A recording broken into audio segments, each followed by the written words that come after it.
Hello everyone, welcome to my YouTube channel MechE-FUNdaMENTALs। आज की इस वीडियो में fundamental of mechanical engineering subject जिसका कोड BME101 और BME201 है कि यूनिट 5 का हम रिवीजन करेंगे। और यूनिट 5 का जो टॉपिक है वो है introduction to measurement and mechatronics. तो फर्स्ट क्वेश्चन से स्टार्ट करते हैं। What is measurement? Also define generalized measurement system। तो यहाँ पर मेजरमेंट क्या है और जनरलाइज मेजरमेंट सिस्टम क्या होता है उसको हमें डिफाइन करना है।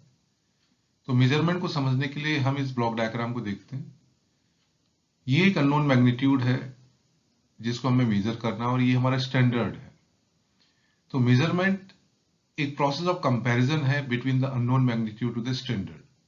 और जब हम अननोन मैग्नीट्यूड को स्टैंडर्ड के साथ कंपेयर करते हैं और जो भी रिजल्ट मिलता है वो है मेजरमेंट। ओके, अगर हम एक एग्जांपल की हेल्प से अगर देखें, let us suppose you have to measure the temperature. अगर आपको टेम्परेचर, लेट अस सपोज अपनी बॉडी का टेम्परेचर मेजर करना है थर्मोमीटर से। So unknown magnitude is what, ये आपकी बॉडी का टेम्परेचर है। स्टैंडर्ड क्या है, वो थर्मोमीटर है। तो आप अपनी बॉडी के टेम्परेचर और उस स्टैंडर्ड का कांटेक्ट करते हैं। कांटेक्ट करने का मतलब that is the process of comparison of your body temperature, जो कि एक अननोन मैग्नीट्यूड है, और वो थर्मोमीटर एक स्टैंडर्ड है। तो जब आप कंपेयर करते हैं इन दोनों को by contact that thermometer to your body, तो जो भी रिजल्ट आपको मिलता है, इसका मतलब जो भी थर्मोमीटर वो रीडिंग बताता है वो आपकी बॉडी का टेम्परेचर है और उसी को हम बोलते हैं मेजरमेंट। अब हम बात करते हैं जनरलाइज मेजरमेंट सिस्टम की। अब जनरलाइज मेजरमेंट सिस्टम मींस जो आपका इनपुट वेरिएबल है और जो आउटपुट आपको मिलता है उसके बीच में कौन कौन से एलिमेंट हैं, हम उसकी बात करते हैं। तो ये एक ब्लॉक डायग्राम यहां पर आप देख रहे हैं। ये स्टार्ट होता है physical quantity to be measured, जिस वेरिएबल को आपको मेजर करना है। और ये जो वैल्यू है आपको ऑब्जर्वर के थ्रू आपको ये आप रीड करते हो। तो how that information flows in the different elements from input to output. तो इनपुट है वो वेरिएबल और आउटपुट है जो ऑब्जर्वर रीडिंग को देखता है। तो इसके बीच में जो पहला एलिमेंट है वो है प्राइमरी सेंसिंग एलिमेंट। तो ये इनपुट सिग्नल जो भी वेरिएबल है, ये प्राइमरी सेंसिंग एलिमेंट इस सिग्नल को सेंस करता है। Sense means that will read that input signal and give some change. और वो जो चेंज है that goes to the variable conversion element. Variable conversion element means that will change the form of the energy from one form to the other. Let us suppose आप अगर कोई pressure measure कर रहे हैं तो आपके pressure sensor ने उस प्रेशर को सेंस किया और सेंस करके वो information that will pass out. Late us suppose that is a wooden pressure gauge is a pressure measurement instrument. तो वो प्रेशर को सेंस करके उस इंफॉर्मेशन को एक सेक्शन सी टाइप सेक्शन एक ट्यूब है उसको पास ऑन करता है और वो सी सेक्शन ट्यूब उस प्रेशर को कन्वर्ट करता है डिफ्लेक्शन में, deflection of that particular C tube. तो एक तरीके से आपका प्रेशर कन्वर्ट हो गया डिफ्लेक्शन में। तो this is the variable conversion element. तो वेरिएबल कन्वर्जन एलिमेंट एक वेरिएबल को दूसरे वेरिएबल में कन्वर्ट करेगा और जो कन्वर्जन होगा that is useful conversion, so that you can read out. उसके बाद है वेरिएबल मैनिपुलेशन एलिमेंट। तो अगर जो सिग्नल कन्वर्टेड सिग्नल आपको मिला, अगर उसका मैग्नीट्यूड कम है और तो हम उसको मैनिपुलेट करते हैं इस एलिमेंट के थ्रू, और वो it may B amplifier also. और वो एम्पलीफाइड सिग्नल फिर जाता है डेटा ट्रांसमिशन एलिमेंट के पास। डेटा ट्रांसमिशन एलिमेंट सिग्नल को एक जगह से दूसरी तरफ पास ऑन करेगा। Then we have the data processing element, जहां पर आपका जो वेरिएबल हमारे पास पहुंचा है वो स्टैंडर्ड के साथ कंपेयर होगा। That is known as the data processing element. और जो भी प्रोसेस सिग्नल है वो डिस्प्ले में जाएगा और डिस्प्ले के थ्रू ऑब्जर्वर उस रीडिंग को रीड करेगा। So this is the generalised measurement system. Second question है what is the difference between accuracy and precision. तो मेजरमेंट में एक्यूरेसी और प्रिसीजन का अपना एक इंपॉर्टेंस है। Accuracy is defined as the closeness of the measured value to a true value. Measured value जो आपको इंस्ट्रूमेंट बताता है, ट्रू वैल्यू जो होनी चाहिए वैल्यू, एक्चुअल वैल्यू। तो आपकी मेजर्ड वैल्यू उस इंस्ट्रूमेंट से जो मेजर करके आ रही है और जो एक्चुअल वैल्यू है, ट्रू वैल्यू है, वो आपस में कितना क्लोज है। So that closeness is given by the accuracy. अगर आप कहें कि आपकी मेजर्ड वैल्यू और ट्रू वैल्यू अगर एक ही है तो इसका मतलब you have 100% accurate, but practically possible नहीं हो पाता क्योंकि जो भी आपका इंस्ट्रूमेंट है we have some error involve in that, but how much close that measured value to the true value, that definitely defines the accuracy of that instrument. Precision, it is defined as the closeness of the two or more measurements to each other. तो अगर आप किसी instrument से कोई measurement कर रहे हैं, आपने पहला रीडिंग लिया इंस्ट्रूमेंट से, फिर दूसरा रीडिंग लिया, फिर तीसरा रीडिंग लिया, तो ये जो रिपीटेड आपके मेजरमेंट्स हैं एक से ज्यादा, वो आपस में कितने क्लोज है, so that is the closeness of the to और मोर मेजरमेंट्स एक्चुअली, तो उसको हम बोलते हैं प्रिसीजन। ओके, तो एक्यूरेसी तो मेजर्ड वैल्यू का ट्रू वैल्यू के साथ कितना क्लोजनेस है, और जो आप मेजर्ड वैल्यू जो आपके पास आ रही है एक से ज्यादा रीडिंग पर वो कितना क्लोज है, वो है प्रिसीजन। तो ये एग्जांपल से आप देखिए, बहुत ही पॉपुलर एग्जांपल है। रेड कलर का ये टारगेट है, means that is a true value, this red colour is a true value, और जो आपके हिट दिखाई दे रहे हैं 1 2 3 4 5 हिट जो इस टारगेट पे लग रहे हैं ट्रू वैल्यू पे, ये आपके हैं मेजर्ड वैल्यू। अब अगर आप पहले डायग्राम में देखें तो ये आपका ट्रू वैल्यू है, अगर आपके सारे हिट रेड पर पड़ते तो आप अपने ट्रू वैल्यू के काफी नजदीक होते, लेकिन अगर यहां पर आप देख पा रहे हैं आपके हिट जो है ट्रू वैल्यू से काफी क्लोज है, तो एक्यूरेसी तो हाई है, but if you see the precision, ये रीडिंग्स आपस में क्लोज नहीं है, तो ये हाई एक्यूरेसी और लो प्रिसीजन का केस। दूसरे में देखेंगे आप, आपकी जो मेजर्ड वैल्यूज हैं वो ट्रू वैल्यू से काफी दूरी पर हैं, तो ये एक लो एक्यूरेसी का केस है, ट्रू वैल्यू से काफी दूरी पर आपकी मेजर्ड वैल्यू, लेकिन ये आप मेजर्ड वैल्यू आपस में क्लोज है, तो this is the case of low accuracy and high precision. तीसरा केस, जहां पर सारी मेजर्ड वैल्यू ट्रू वैल्यू के क्लोज हैं और वो जो मेजर्ड वैल्यू वो आपस में भी क्लोज है, it means this is the case of high accuracy and high precision. Third question है, what do you understand by the resolution of any measuring instrument. तो यहां पर मेजरिंग इंस्ट्रूमेंट के रेजोल्यूशन की बात कर रहा है। तो रेजोल्यूशन ऑफ द इंस्ट्रूमेंट क्या है? The resolution of an instrument is the smallest amount of the change in a physical quantity that an instrument can sense. तो इनपुट वेरिएबल में वो छोटा सा छोटा जो चेंज है जो आपका इंस्ट्रूमेंट सेंस कर सकता है, उसको बोलते हैं रेजोल्यूशन ऑफ दैट इंस्ट्रूमेंट। तो अगर एग्जांपल यहां पर आप देखें तो हमारे पास दो डिजिटल टाइमर्स हैं, यू सी द रीडिंग, पहला डिजिटल टाइमर जो कि टाइम मिनट्स में सेकंड्स में बता रहा है। So there is a question, which of the two digital timers has a high resolution, both timers display time in seconds. 25.56 पहला डिजिटल टाइमर का एक रीडिंग यहां पर दिया गया है, एक दूसरा डिजिटल टाइमर ऑल्सो उसमें दिया गया 16.9 सेकंड। तो किस मेजरिंग इंस्ट्रूमेंट या डिजिटल टाइमर का रेजोल्यूशन ज्यादा होगा? Timer A that records the time to the nearest 0.01, क्योंकि 25.56 it may be 25.57 और 25.55, तो 0.01 का चेंज ये पहला डिजिटल टाइमर सेंस कर सकता है, और दूसरा जो डिजिटल टाइमर है it will sense the smallest change that is of 0.1, it may be 16.8, 16.6 और 17, 17.1, तो इसका जो स्मॉलेस्ट चेंज जो ये सेंस कर सकता है वो 0.1 है। सो डेफिनेटली जो आपका डिजिटल टाइमर ए है इसका जो रेजोल्यूशन है दूसरे वाले से बेहतर है।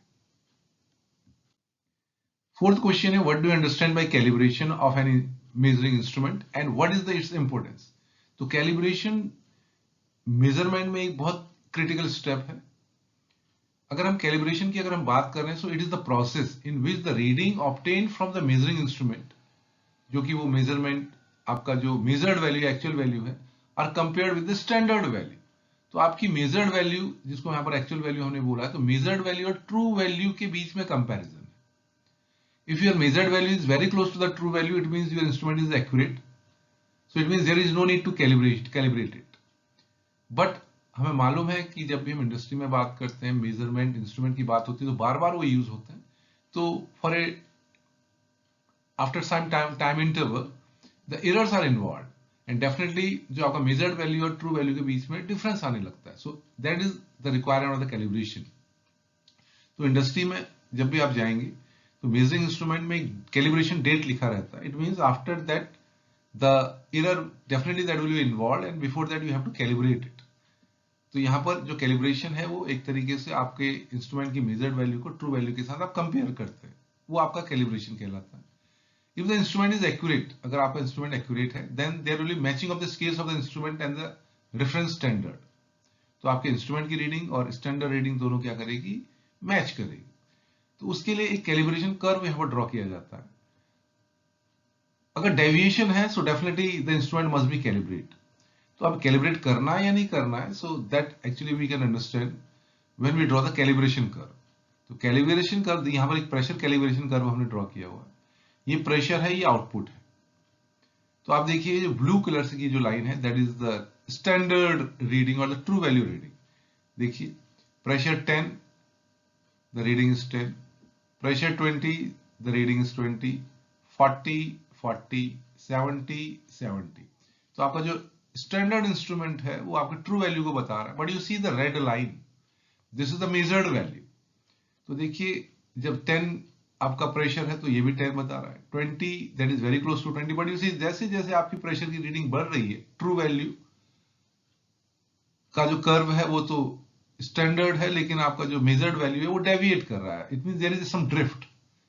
तो इसका मतलब इस इंस्ट्रूमेंट को कैलिब्रेट करने की जरूरत है. It means we have some fault in that instrument.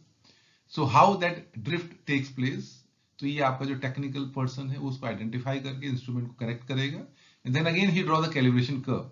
और वो ये प्रोसेस तब तक चलता रहेगा जब दोनों कर्व कॉन्साइड ना हो जाए. So that is a calibration. And definitely it is very critical because if the instrument are not calibrated with some time interval, so definitely उसमें एरर इन्वॉल्व हो जाएगी. Now the next question is, fifth question, explain the different types of the errors in the measurement. जो अभी हम बात कर रहे थे कैलिब्रेशन में. तो error is defined as the difference between the true value and the measured value. तो आपके इंस्ट्रूमेंट ने क्या मेजर्ड वैल्यू दी और एक्चुअल में ट्रू वैल्यू क्या है, इन दोनों का डिफरेंस. ओके, सो इसको बोलते हैं एरर. अब types of error in the measurement की अगर हम बात करें तो 3 कैटेगरी है. पहला है gross errors, the second is the systematic error, और तीसरा आपका रैंडम एरर. तो 3 तरह की एरर आइडेंटिफाई की गई है, ग्रॉस, सिस्टमैटिक एंड रैंडम.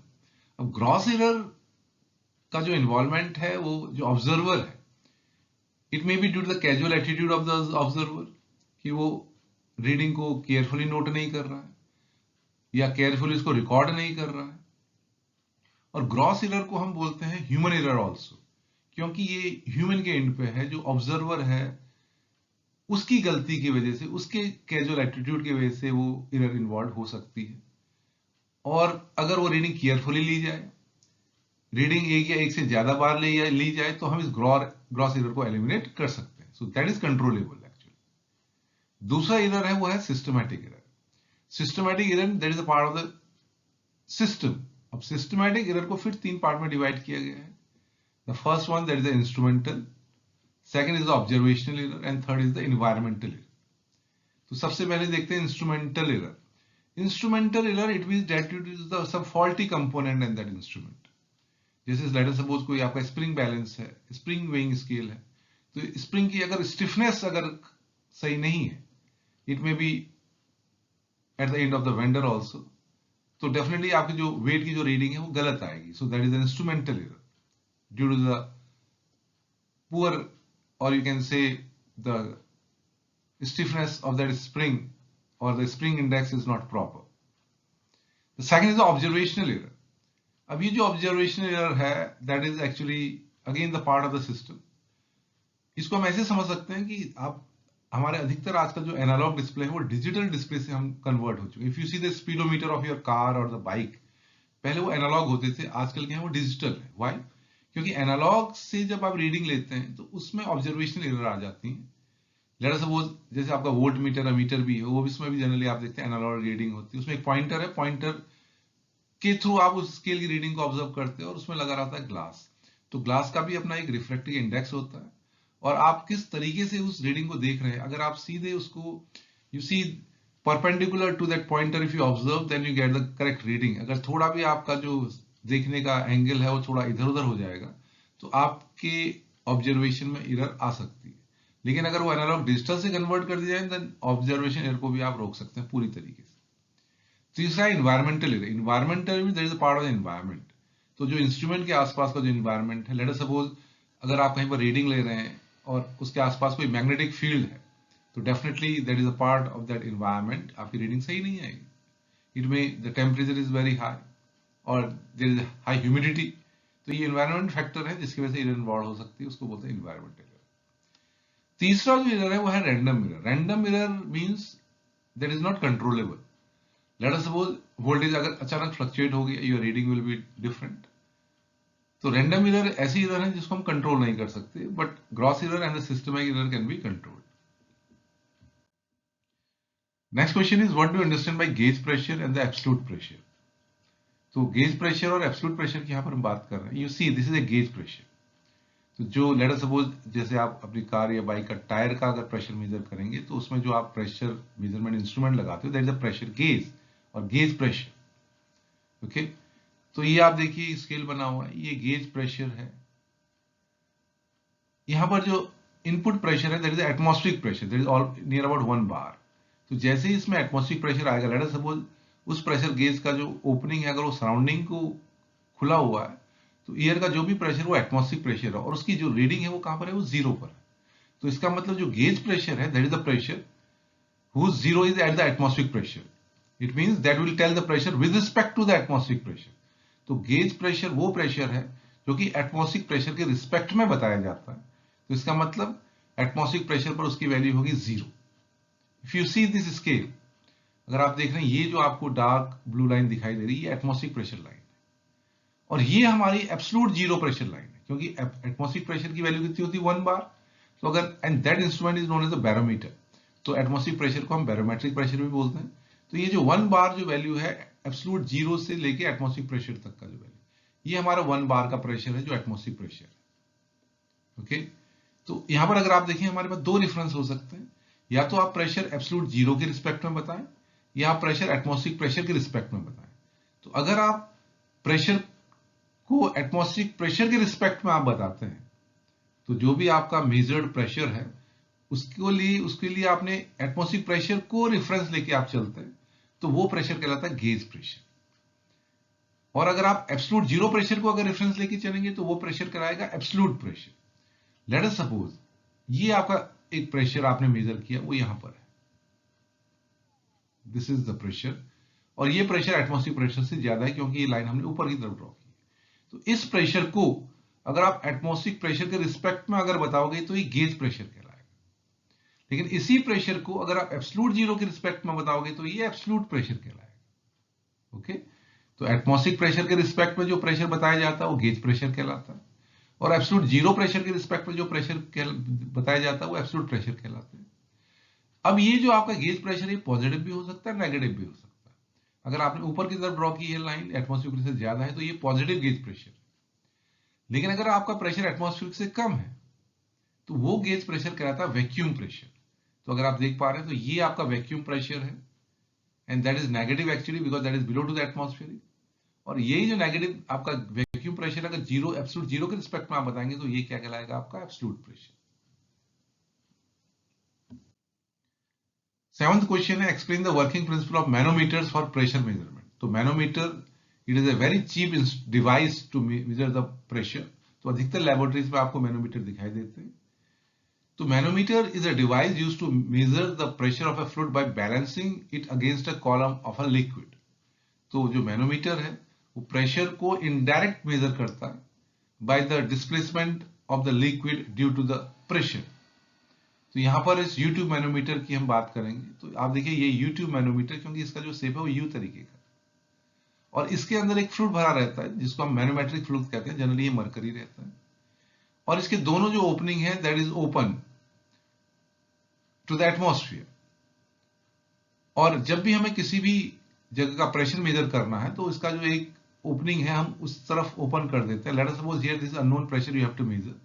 तो इसका जो लेफ्ट एंड है आपने उस सराउंडिंग से आपने इसको जोड़ दिया जिसका प्रेशर आपको measure, it may be pipe और it may be any vessel in which a gas or the liquid is filled, and that pressure actually you have to measure. दूसरा जो ओपनिंग है वो एटमॉस्फेरिक प्रेशर को open है जिसको हम P0 call कर रहे हैं। So let us suppose this gas is filled in that particular U-tube, और अगर ये प्रेशर एटमॉस्फेरिक प्रेशर से ज्यादा है तो आप देख रहे हैं यहां पर आपका जो मरकरी का जो लेवल है वो नीचे की तरफ डिस्प्लेस हो गया, यहां ऊपर की तरफ चला गया। अगर दोनों तरफ प्रेशर इक्वल होता then you have the same level of the mercury, but you see the mercury level in the right side is higher than the left side, तो definitely आपका unknown pressure atmospheric pressure से क्या है, ज्यादा है. Okay, तो इस pressure को निकालने के लिए we draw a reference line or the datum line. You see this is the line, and now you check the pressure on the left column on this particular position. So that is P. This is P. And the right column, here the pressure is what? That is atmospheric pressure plus the pressure due to this part of the column.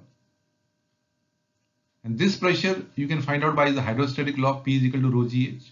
So here the pressure is P naught plus rho GH. Rho is what? That is the density of this manometric fluid, that is rho M.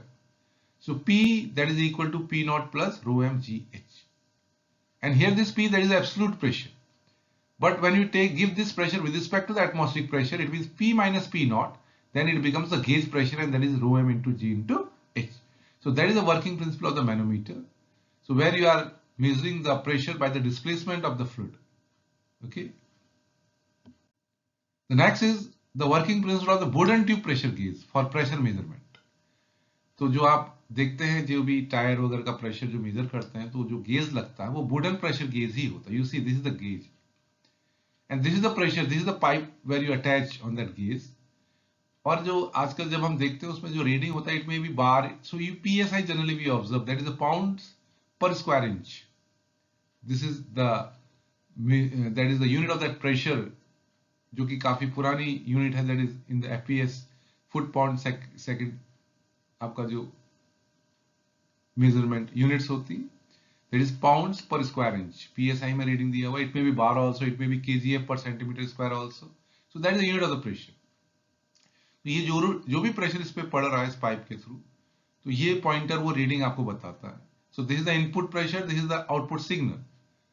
तो ये काम कैसे करता है Bourdon pressure gauge, उसका एक diagram यहाँ पर आपको दिखाई दे रहा है. So that is again a deflection type of the pressure measuring instrument. तो ये एक सी हॉलो ट्यूब है, सी शेप की. इसके एक एंड पे आपने प्रेशर आपने लिया उस गैस का या लिक्विड का. तो जैसे ही वो गैस या लिक्विड इस ट्यूब के अंदर भरेगा, so what will happen, that will deflect. तो इसका जो फ्रिंज है वो डिफ्लेक्ट करेगा, और फ्रिंज जैसे डिफ्लेक्ट करेगा तो एक लिंक के थ्रू एक आपका गियर का एक मैकेनिज्म है जिसको हम सेक्टर भी बोलते हैं.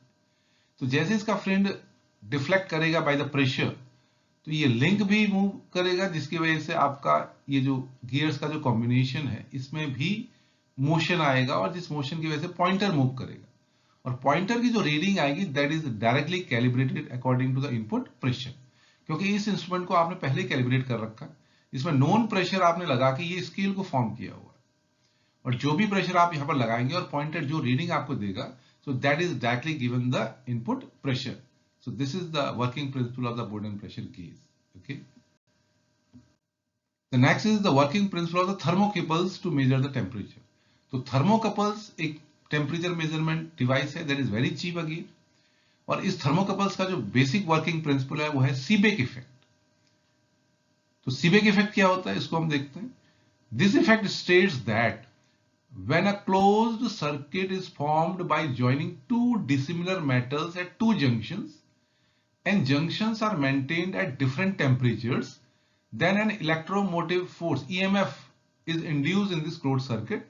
The amount of induced EMF is proportional to the temperature difference of the junction. तो यहाँ पर दो dissimilar metals की बात की जा रही है, that is the metal A and the metal B, और आपने इन दोनों dissimilar metals को जोड़ा हुआ है, तो आपके दो जंक्शन बन गए. This is the junction 1, this is the junction 2.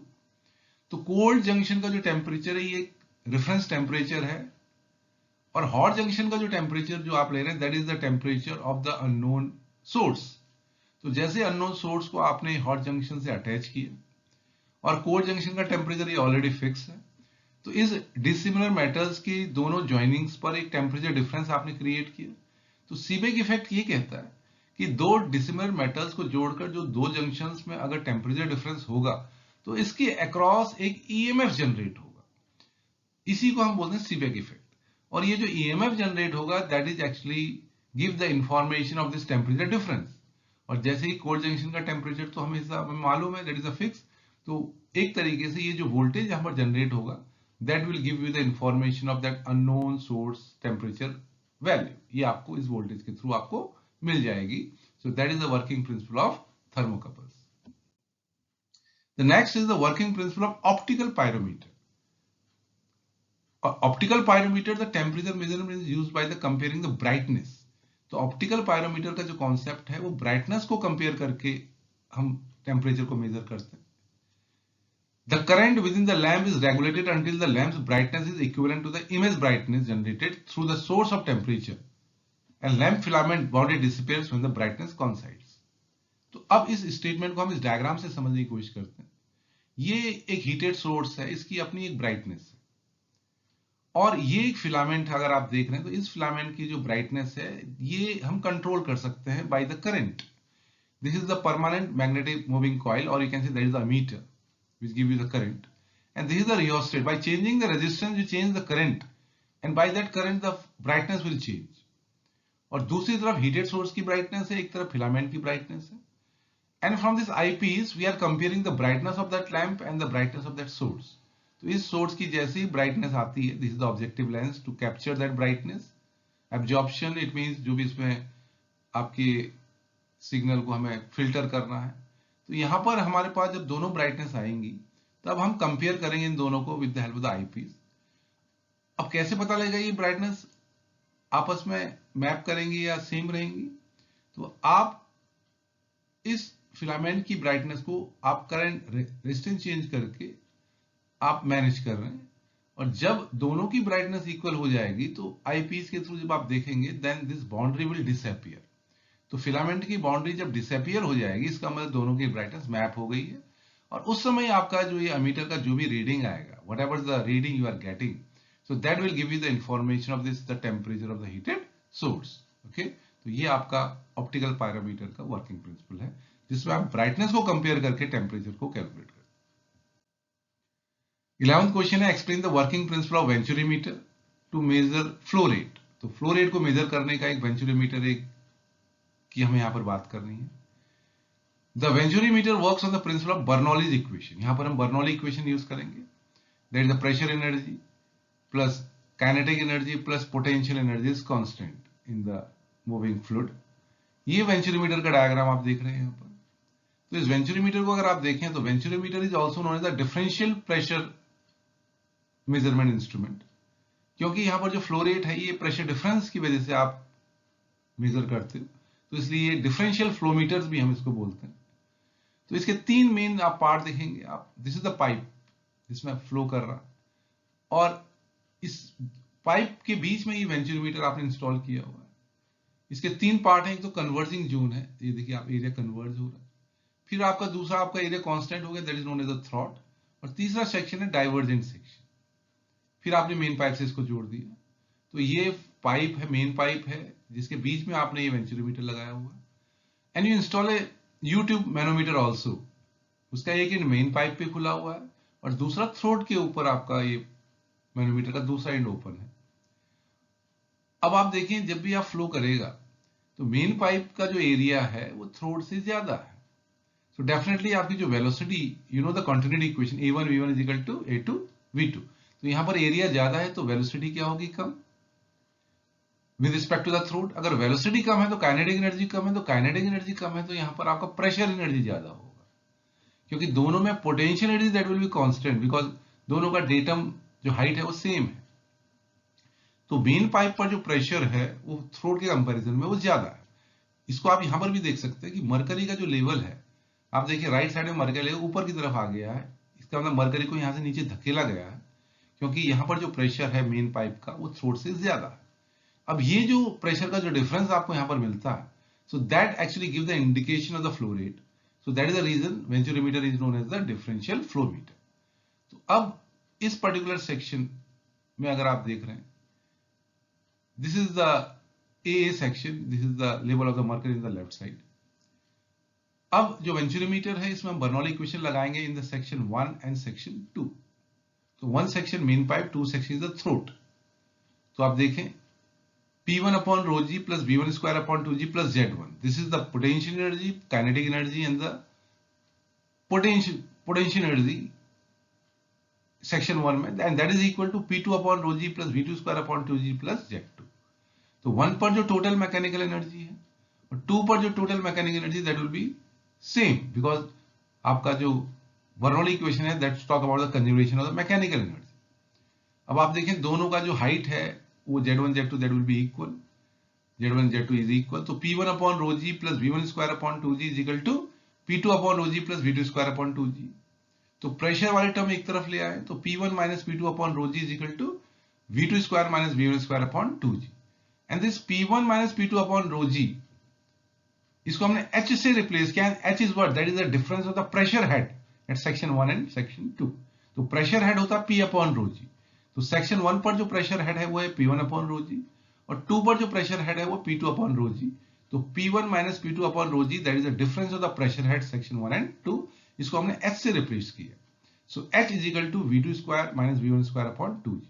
तो यहां से हम कॉन्टिन्यूटी इक्वेशन की भी बात कर सकते हैं। A1 V1 is equal to A2 V2। तो V1 जो है that is A2 V2 upon A1। तो ये जो हमारा H का जो एक्सप्रेशन आया और कॉन्टिन्यूटी इक्वेशन से हमने जो V1 का एक्सप्रेशन लिया है, so this V1 value we have to replace here and then we find out the value of V2। और जो V2 हमने कैलकुलेट करेंगे तो that will be A1 root 2GH upon under root A1 square minus A2 square. And then we know that the discharge the volumetric flow rate is the area into velocity. तो V2 का expression आप लेके आए हैं तो A2 से अगर इसे आप मल्टीप्लाई कर देते हैं then you get the discharge और the volumetric flow rate and that will be A1 A2 under root 2GH upon under root A1 square minus A2 square. So this is the discharge. So A1 A2 this is the area of the main pipe and the area of that throat, and H is the difference of pressure head and that we measure with the this manometer. तो manometer की reading को use करते हुए आप flow rate को calculate कर रहे हैं। So this will not give you the direct flow rate. So there is an indirect method. Okay, and we are using this expression to find out the flow rate of that water. तो ये है Venturi meter. The second that is the explain the working principle of orifice meter to measure the flow rate. तो इसका working principle भी that is very similar to the Venturi meter. Venturi meter is expensive due to the complexity of its design. Therefore, in order to determine the rate of flow of fluid through small pipe lines, orifice meter is better to use as compared to the Venturi meter.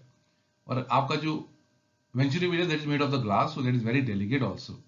तो अगर आप orifice plate को देखेंगे, so this is the orifice plate. एक तरीके से आपने main pipe के फ्लो पर आपने एक ऑब्स्ट्रक्शन लेके आए हैं बाय दैट प्लेट, और ये जो फ्लो जब करेगा वाटर मेन पाइप में, जैसे इसमें एक ऑब्स्ट्रक्शन इसको मिलेगा तो ड्यू टू इनर्शिया ये उसी तरफ आगे की तरफ बढ़ना चाहेगा, तो आपको जो मिनिमम एरिया मिलेगा वो थोड़ा ऑरिफिस प्लेट से थोड़ा आगे की तरफ मिलेगा। So this is the area, और you can say this is the minimum area actually, and this minimum area that is known as the vena contracta. So you can say this is the minimum flow area you are getting, and that is due to the inertia. And again you install a manometer in the vena contracta and the main pipe. So again by using the Bernoulli equation add 1 and 2, and you are getting the discharge the flow rate. So Q is equal to CD. A naught is the area of the orifice meter and A1 is the area of the main pipe, and CD that is the coefficient of discharge. So CD से multiply करके we get the actual volumetric flow rate. So that is A naught A1 under root 2GH upon under root A1 square minus A naught. 13th question is, what do you understand by the bonded and unbonded strain gauge? So strain gauge is again a very popular instrument to measure a lot of parameters like temperature, pressure, force. Because strain gauge में जैसे ही pressure पड़ेगा, temperature पड़ेगा, torque पड़ेगा, so definitely the strain will change, that will deform, and that deformation gives you the information on the input variable. So the strain gauge is a transducer used to measure the strain. When a metal wire is stressed or compressed, its length and diameter changes, due to which the resistance of the wire will change. So this effect is also known as the piezo-resistive effect. तो pressure या force लगा के आपने अगर किसी wire के resistance को change कर दिया तो उसको बोलते हैं piezo-resistive effect, और यही स्ट्रेन गेज का वर्किंग प्रिंसिपल है। Hence, these are also referred to as the piezo-resistive gauges. अब स्ट्रेन गेज के टाइप्स की अगर हम बात करते हैं तो दो टाइप होते हैं, बॉन्डेड और अनबॉन्डेड। अगर आप देख रहे हैं पहला वाला diagram, so this is the bonded strain gauge. Bonded strain gauge are directly placed or bonded on the surface of the device or component which is subjected to the stress.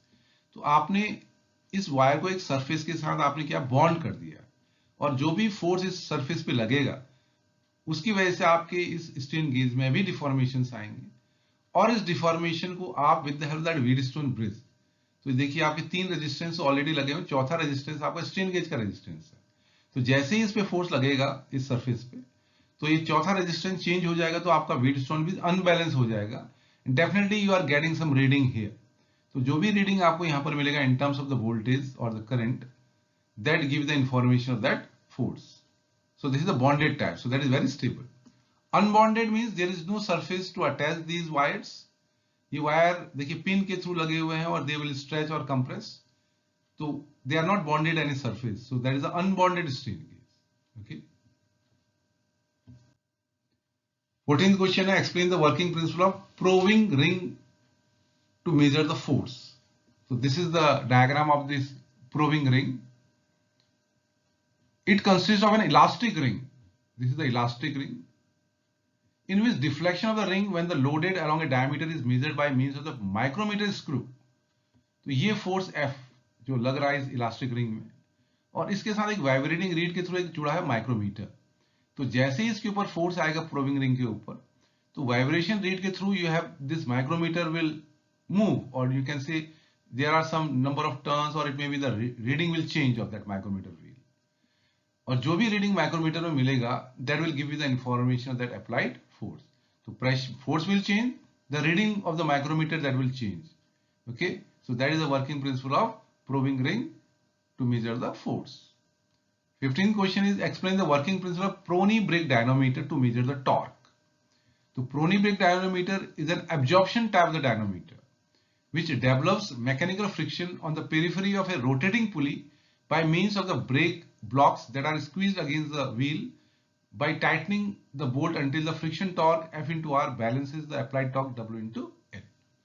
तो इस diagram को आप देखिए, ये हमारा break block है and this is the pulley which is rotating. ये जो पुली है ये जुड़ी हुई है उस शाफ्ट से जिसका आपको टॉर्क है। Let us suppose you have to measure the torque of any car. जब भी आपकी डिस्पैच होने से पहले उसके पैरामीटर को टेस्ट किया जाता है, तो उसके ब्रेकिंग टॉर्क को भी टेस्ट किया जाता है।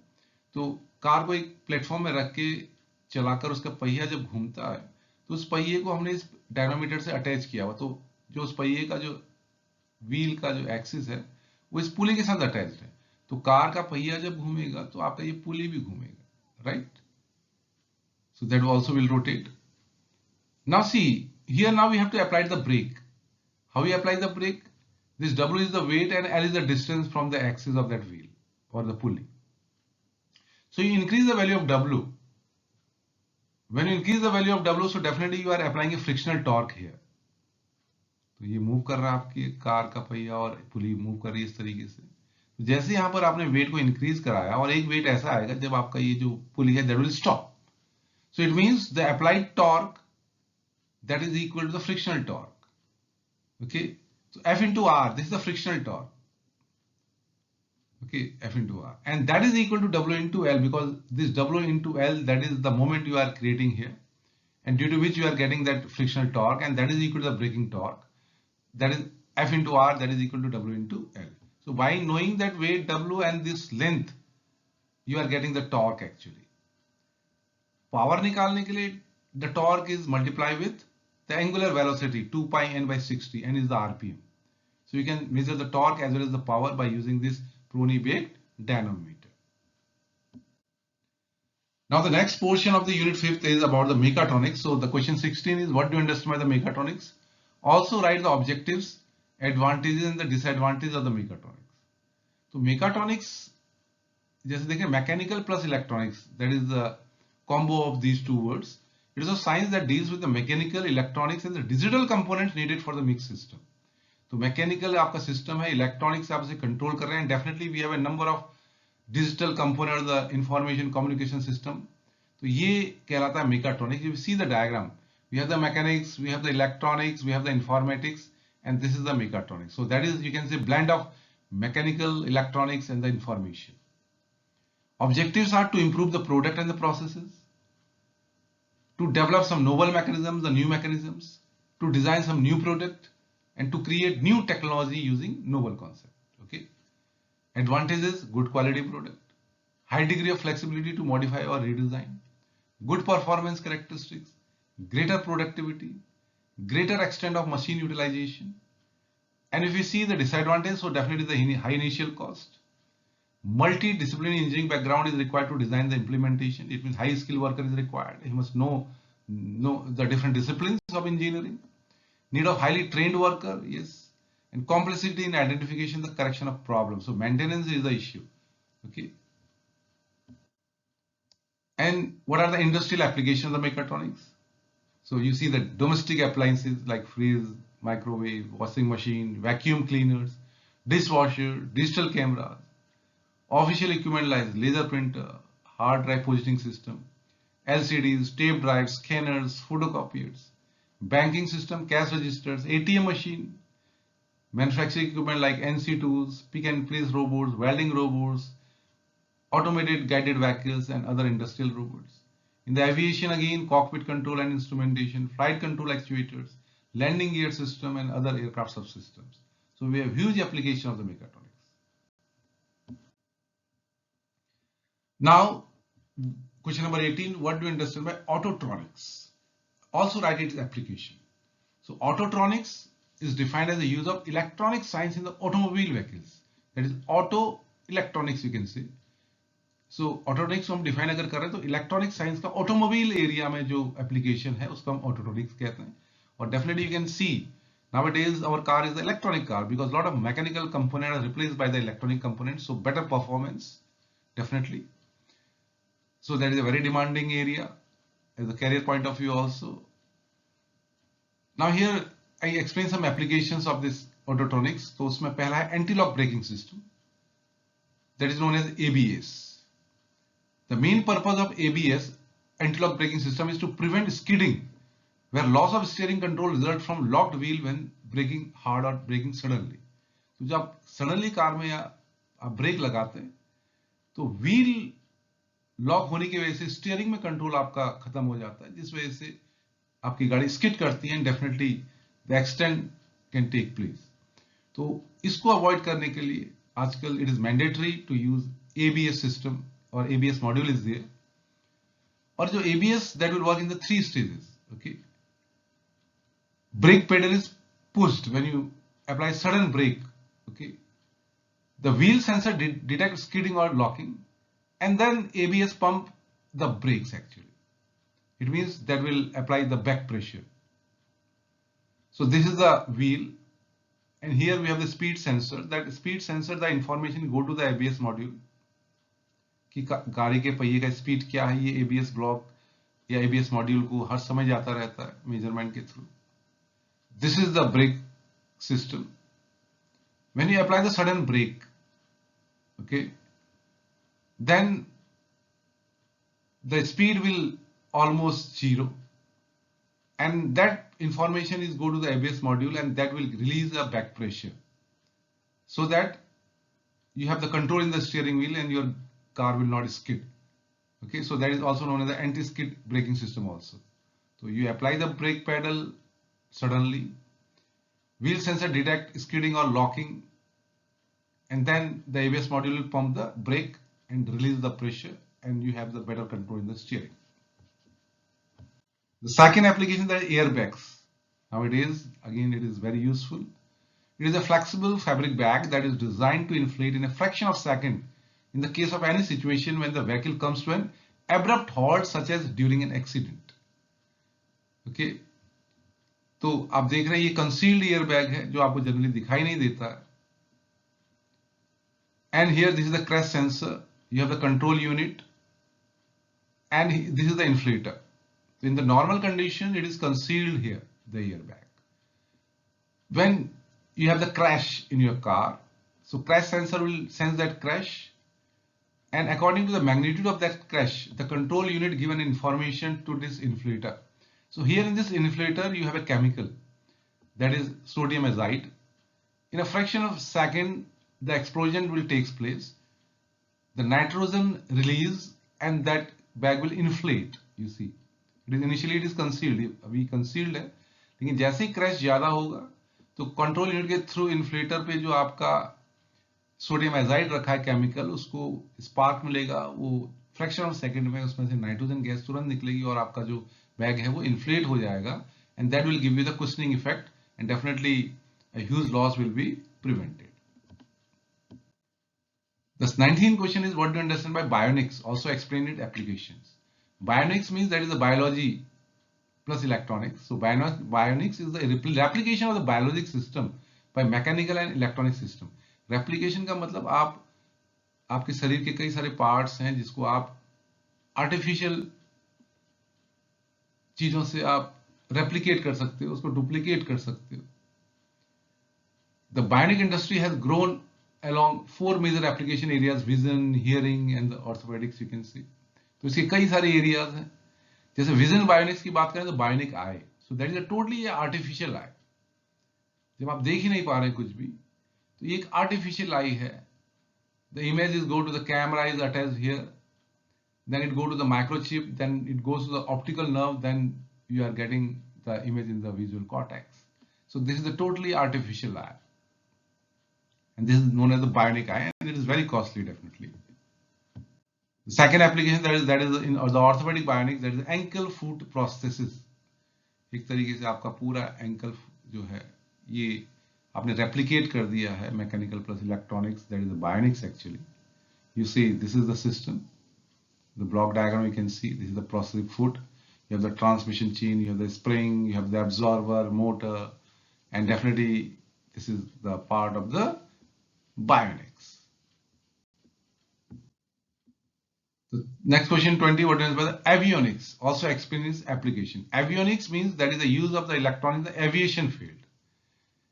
It is the word derived from the combination of aviation and electronics.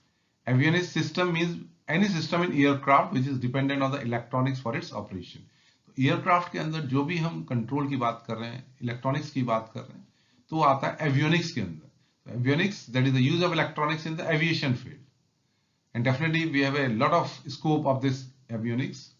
जैसे आपने राफेल को आप देखना जो फ्रांस से मंगाया गया था, that is the very high level of the avionics in that. और जितने भी आपके पैसेंजर एयरक्राफ्ट हैं, और अगर हम बात करते हैं जेट एयरक्राफ्ट हैं, आपके वॉर में जो यूज होते हैं आपके जो aircraft, so definitely the complexity that is different. So we have some application like navigation, again a very important parameter. Air navigation depends on the position of the aircraft. On or above the Earth's surface, avionics uses satellite system like GPS. Collision avoidance, traffic alert and collision avoidance system TCS detect other airplanes and alert pilot to possible collisions. The software includes instruction to avoid accident once it detects aircraft. TCS makes flying safer and air traffic control easier. Fuel system, there is the FQIS, fuel quantity indication system, calculates the remaining fuel, and the fuel control and monitoring system FCMS manages fuels for various tasks, and these technologies together ensure efficient fuel usage. Weather system, pilot can't see future weather conditions, but these systems can warn of turbulence or excessive precipitation. These warnings allow pilot to adjust altitude to maintain a safe flight path. तो आप देख सकते हैं ये सारे आपके avionics की applications हैं. Question number 21, what is the difference between the sensor and the transducer? तो सेंसर इज व्हाट, जो फिजिकल वेरिएबल चेंज को सेंस करके एक यूजफुल आउटपुट आपको देता है. It may B temperature, it may be the pressure, the physical variable. Late us suppose if this is the temperature, the physical variable, the sensor will sense the temperature and give some change with respect to it. May be the change of resistance, it may be the change of inductance, or it may be the change of the capacitance. तो physical variable को sense करके उसके respect में कुछ output या कुछ change देता है, वो कहलाता है sensor. And what is the transducer? Transducer will change the form of the energy from one form to the some other form. So this is the physical variable that is the input to the transducer, and that will give some active signal in terms of change in voltage or change in the current. तो अगर हम sensor की बात करते हैं, physical variable तो sense तो करता है, लेकिन वो पैसिव एलिमेंट आपको दे रहा है. This is not the electrical one. Passive में रेजिस्टेंस चेंज हो सकता है. लेट अस सपोज कोई वायर है आपका, वायर जैसे टेम्परेचर वायर में एक्सपोज हो तो वायर का डायमेंशन चेंज होगा तो उसका रेजिस्टेंस चेंज हो सकता है. तो सेंसर जो भी फिजिकल वेरिएबल को सेंस करेगा उसके रिस्पेक्ट में जो चेंज देगा that is the passive element change. But जो ट्रांसड्यूसर है वो फिजिकल वेरिएबल को सेंस करके एक्टिव सिग्नल चेंज देगा। वो वोल्टेज का चेंज हो सकता है, करंट का चेंज हो सकता है। तो एक तरीके से अगर हम बात करें जो हमारे मेजरमेंट इंस्ट्रूमेंट होते हैं, we have the combination of both sensor as well as the transducer. तो sensor will sense the input signal, give some passive element, that is the change the resistance, and that change in resistance can be converted to change the voltage by using that transducing element. Okay, so that is the difference between the sensor and the transducer. Question number 22, what is the difference between the active and the passive transducer? Active transducer, it is a type of the transducer device that does not require any exterior power supply for producing output. For example, analog weighing scale. Okay, if you apply some force, then in the analog weighing scale you have some deformation in the spring, but you doesn't require any exterior power supply for that. That is the active transducer. Passive transducer, it is an externally power transducer for producing output like digital weighing scale. So in this definitely you require some battery type of the thing. So that is external power is required. So these transducers are known as the passive transducer. Now, what do you understand by the actuators? Also give the classification of the actuators. Now usually this is the environment which you have to control. For that you have to measure this parameter of this environment by the sensor. So sensor, and then it go to the controller. So we have the signal conditioning also. So this particular, you can say if there is a mechanical system, then this sensor will convert that mechanical signal to some electrical signal, which is passed on to that controller. And this actuator will convert that electrical signal to again to the mechanical one, so that you can control that environment. Okay. When we talk about the classification of the actuators, तो हमारे पास पहला mechanical actuators हैं जो कि motion को transform कर सकते हैं या मोशन की एक फॉर्म को दूसरी फॉर्म में चेंज कर सकते हैं। काइनेमेटिक चेन है, गियर्स हैं, बेल्ट है। हाइड्रोलिक एक्चुएटर्स जिसमें हाइड्रोलिक एनर्जी का यूज होता है पंप के through. Again we have the useful mechanical motion like the hydraulic car jack. Pneumatic actuators जहां पर हम कंप्रेस्ड एयर की बात करते हैं, example is the pressure control valves. Electrical actuators where electrical energy into the kinetic energy, mechanical motion like DC and the AC motor or the solenoids. Now the first question number 24, kinematic chain is used as the mechanical actuators. How we use that one? So you see this is the kinematic chain. So we have the different members, or you can, they are connected with some joints. So this is the crank slider mechanism, and you see this particular mechanism in the IC engine also. This crank will rotate and your piston will move to and fro. So rotation converts into the translation. So that is one of the use of this kinematic chain here. This is the crank slider mechanism. This is the kinematic chain. So a sequence of joints and links is known as the kinematic chain. So these are the links: crank, connecting rod, piston or the cylinder. And they are connected with these joints. Crank and connecting rod is joined by this crank pin. So here you have the piston pin. So this assembly is known as the kinematic chain. And you see here in this crank slider mechanism, the rotation is converted into the translation, and vice versa also. If you give the motion to that piston, then you get the rotation of the crank also. So rotary motion converts the translation, as well as the translation converts into the rotation. So this is the kinematic chain. Question number 25. What do you understand by the cam follower mechanism? Cam and follower. A cam is a body which rotates or oscillates, and in doing so impart a reciprocating or oscillatory motion to a second body called follower, with which it is in the contact. Cam follower mechanism is used for operating the valve mechanism in the IC engine. You see, this is the cam which will rotate or oscillate, and this is the follower. So according to these, the profile of the cam, we have the motion in the follower actually. So with some angle it may be idle, it's some particular angle it may be rise, or if some angle that will be dwell. And you see in the IC engine, the inlet valve and the exhaust valve opening, that is with the help of this cam follower mechanism. Question number 26, that is explain the ratchet pawl mechanism. Ratchet pawl mechanism, the purpose of the ratchet and pawl is to allow a shaft to rotate in one direction only. If you see the diagram, this is the ratchet, you see, and this is the pawl which is on the rest on that ratchet. So you see the blades like a saw. This is a circular saw type of the shape. So this is rotating, let us suppose, anti-clockwise. So when it rotates anti-clockwise, so this ball will simply rest on that. So it will allow to rotate anti-clockwise because the ball will not give any objection, or you can say that will not give any obstruction to that particular rotation in anti-clockwise direction. But by any means, if that will try to rotate clockwise, so what happens? This ball will actually fit on that particular blade and that will not allow that motion. So in this way, ratchet ball mechanism से हम केवल motion एक ही direction में ये allow करता है, दूसरी direction में मोशन नहीं हो सकता. So sometimes we have the requirement of like this. Question number 27, how gears are used to transfer the motion. Also explain the different types of the gears. So gears are used to transfer and transform rotational motion. They are used when a change in the speed or the torque of a rotating device is needed. Example, the car gearbox enables the driver to match the speed and the torque requirement of the terrain with the engine power available. So we have the different gear combination in the gearbox. You see in the first gear, because initially the high torque is required, so we have to use the gear 1, that is a set of the combination of the gears. When the speed increases, so you have to use gear 2, 3, 4. It means then the torque is less required, but the speed you want more. So we have the different gear combinations actually. तो gears क्या कर रहा है, most rotation को transfer भी कर रहा है और ट्रांसफॉर्म भी कर रहा है. Okay, and these are the different types of the gear generally we use.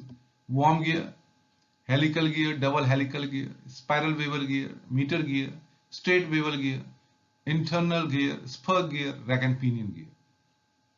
So according to the requirement, if you have to transfer the power from one shaft to the other shaft which are parallel to each other, then we use the spur gear or the helical gear. Sometimes you transfer the rotation from one shaft to the other shaft which are inclined to each other. For that, we have to use the bevel gears. Okay, so that is the requirement. And in the gear, generally we are using a word that is the gear ratio.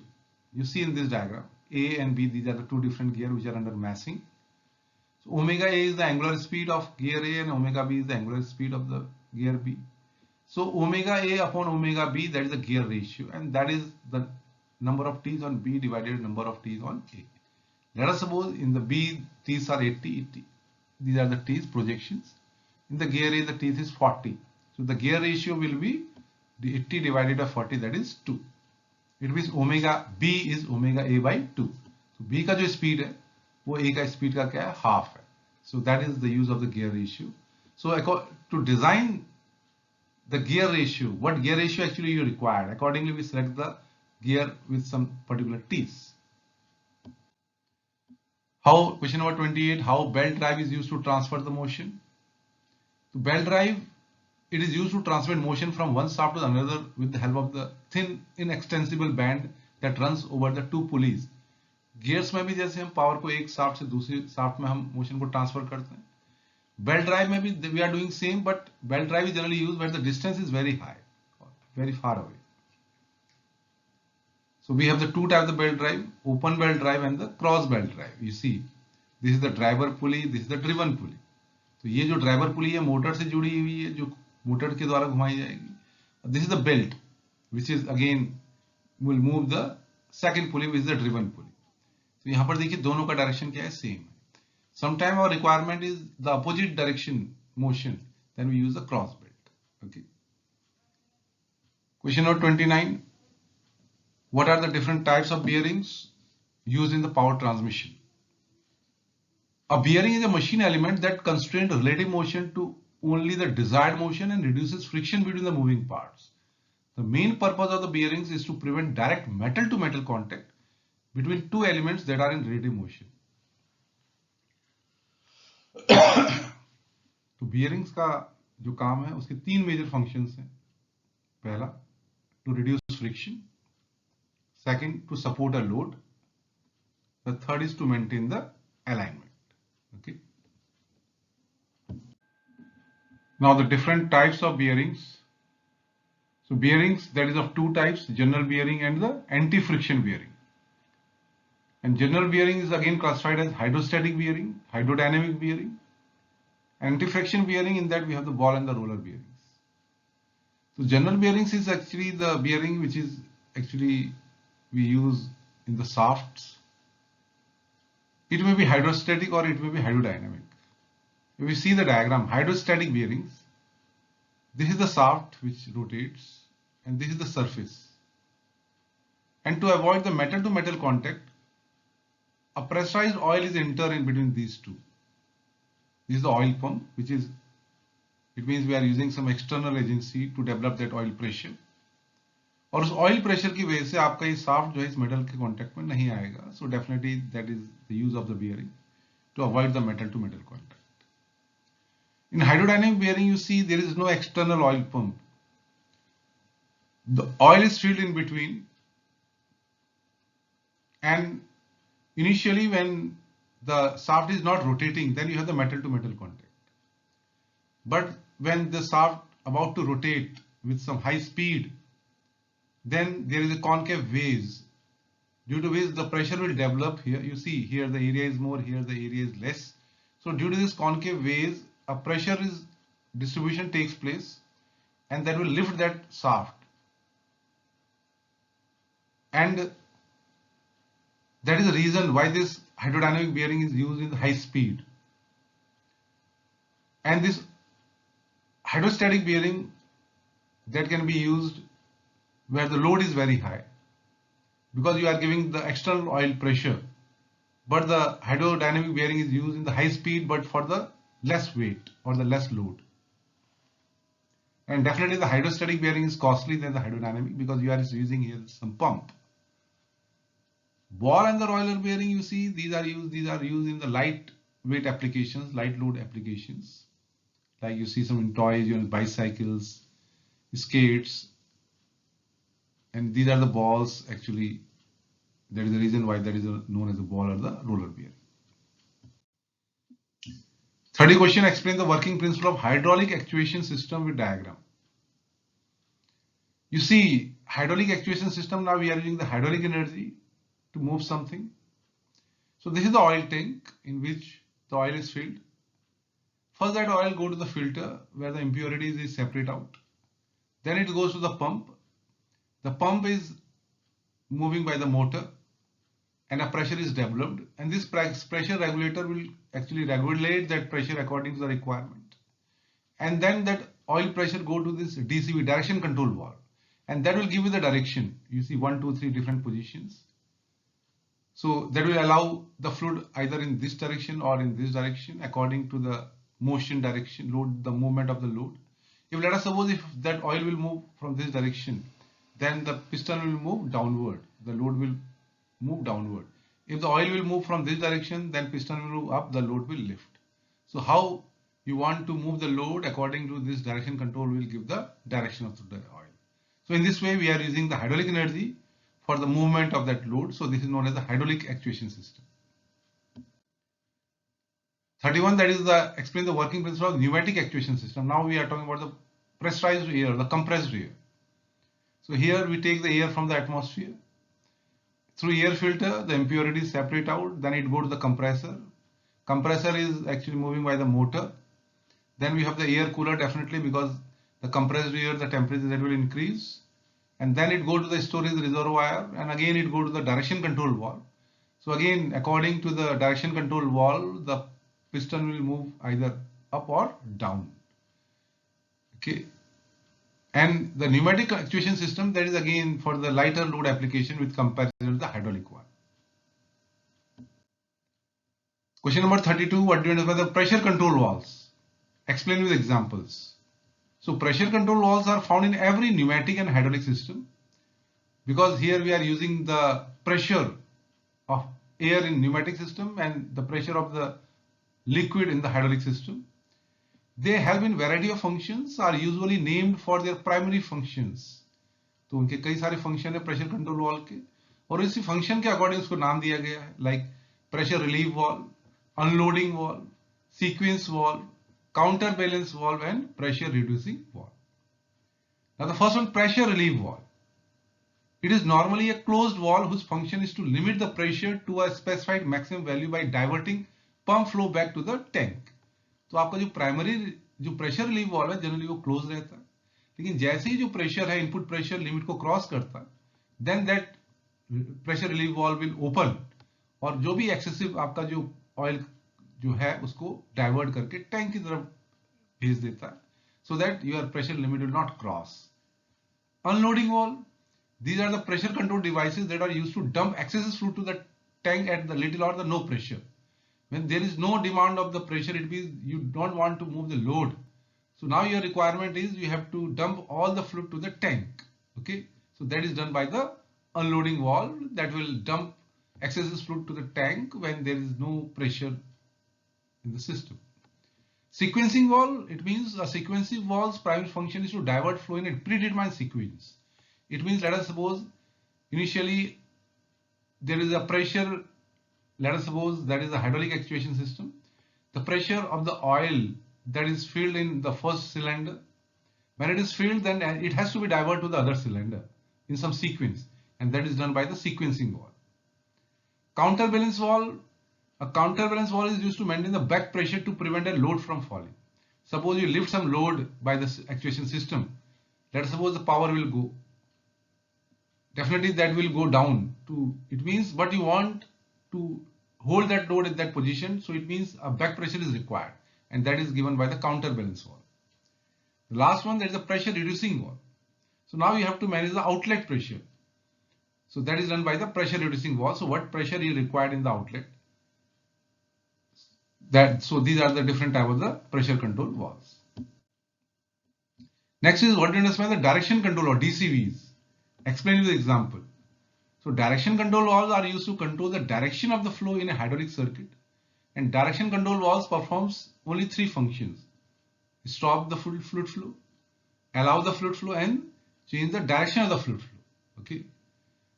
Classification of the direction control valve according to the number of ports. It may be two-way valve or three-way valve.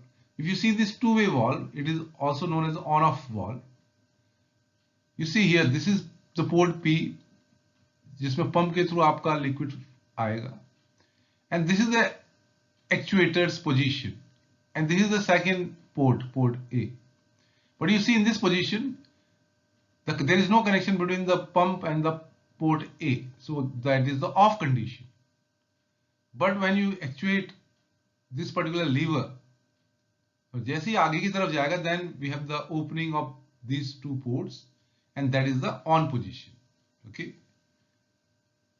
Three-way valve have three ports, that why name the three-way valve, and three-way valve allow two positions of the actuation in on condition. A three-way valve controls the flow in two different ways. You see the first one. This is the port P, pump से जो भी आपका liquid आ रहा है ये port A के through जा रहा है in one position. And now let us suppose the second position, when you apply the actuator to move in this direction, then port A and port T will open, and that the direction will be like this. So इस position में आपका flow इस तरीके से है. जब आपका actuator का पोजीशन बदल जाएगा, ये आपका पोजीशन एक्चुएटर का लेफ्ट की तरफ आ जाएगा, then your direction will be like this. Okay. So in on position, actually you have the two ways actually. This is the first way and this is the second way. The second is according to the fluid path. So we have the first one, that is a check valve. This valve would allow the flow of the fluid in one direction but blocks in the other direction. जैसे आपका non returning valves होते हैं, तो आपका जैसे आप cycle में जब आप हवा भरते हैं तो उसका जो वॉल्व है उसमें एयर तो जा सकती है लेकिन एयर बाहर नहीं आ सकती. The same, that is known as a check valve actually. You see, this is the inlet pressure. So this valve will go in the forward direction and the fluid or the oil will move from the outlet. But let us suppose you want to move the fluid in the opposite direction. So what will happen? This valve will go in the left and that will block the path. So it means that reverse direction motion is not possible. So that is a check valve. The second is a shuttle valve. A shuttle valve allows the flow in two different directions.